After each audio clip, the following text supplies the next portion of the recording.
Ada seorang teman-teman sekalian, sedikit saya sisipkan kisah di sini, mengagetkan dunia kedokteran di Timur Tengah.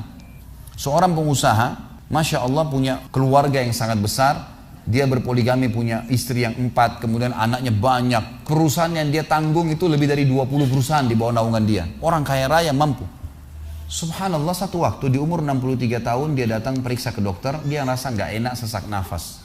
Waktu di foto di ronsen, tiba-tiba dokter yang foto itu kaget. Waktu selesai di ronsen, dia katakan, mana tadi pasien yang di ronsen? Mana pasien tadi? Pasien ini masih duduk di depan. Pastikan pasien ini cari di ruang kematian. Nggak mungkin, secara ronsen sudah tidak bisa. Jantungnya tidak berdetak. Orangnya tidak berdetak jantungnya. Subhanallah, pada saat dicek ternyata tidak berdetak betul. Di tanah mana dokter ini tidak percaya, dia teriak, dia mengatakan ada orang mati baru di ronsen tapi bernafas, gitu kan. Dia panggil telepon teman-teman spesialisnya, kemudian ditelepon datang. Kemudian dikasihlah gambar tersebut kepada temannya mengatakan, mana jenazah ini? Kata temannya yang foto pertama, ini bukan jenazah, ini orangnya lagi duduk. Kaget dokter yang kedua, jantungnya tidak berdetak secara medis, nggak mungkin bisa hidup. Bagaimana ceritanya nih? Dipanggil, apakah ini punya Anda? Dia bilang, iya ini punya saya. Dicek lagi kedua kali, benar. Dua-dua dokter ini tahu secara teoritis, shock. Ini nggak mungkin orang mati nih.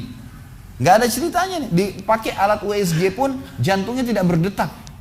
Kok bisa hidup nih? Bisa ngobrol. Telepon teman-temannya. Sampai dokter-dokter yang asli dari Jazirah Arab pun yang ada di Eropa, dokter spesialis pada datang keesokan harinya, cek, nggak percaya kejadian ini. Dicek ternyata benar. Kemudian ditelusurin lah. Kira-kira bagaimana bisa orang ini masih bernafas, masih ngomong? Si pasien ini mengatakan, ada apa sebenarnya? Dia bilang, orang seperti Anda nggak mungkin hidup, sudah mati. Lalu kata dia, apakah orang seperti saya, jantung tidak berdetak, bisa punya keluarga? Mereka bilang, mustahil. Dia bilang, saya punya istri, dan saya melayani mereka. Apakah orang seperti saya bisa bekerja? Dia bilang, mustahil. Saya menaungi 20 perusahaan saya.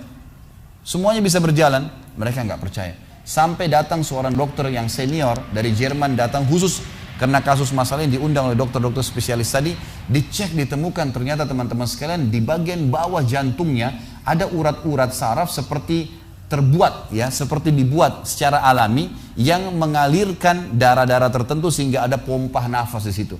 Tidak ada di manusia lain, cuma di orang ini saja. Semua dokter mengatakan ini nggak masuk di akal, nggak ada manusia seperti ini di dunia.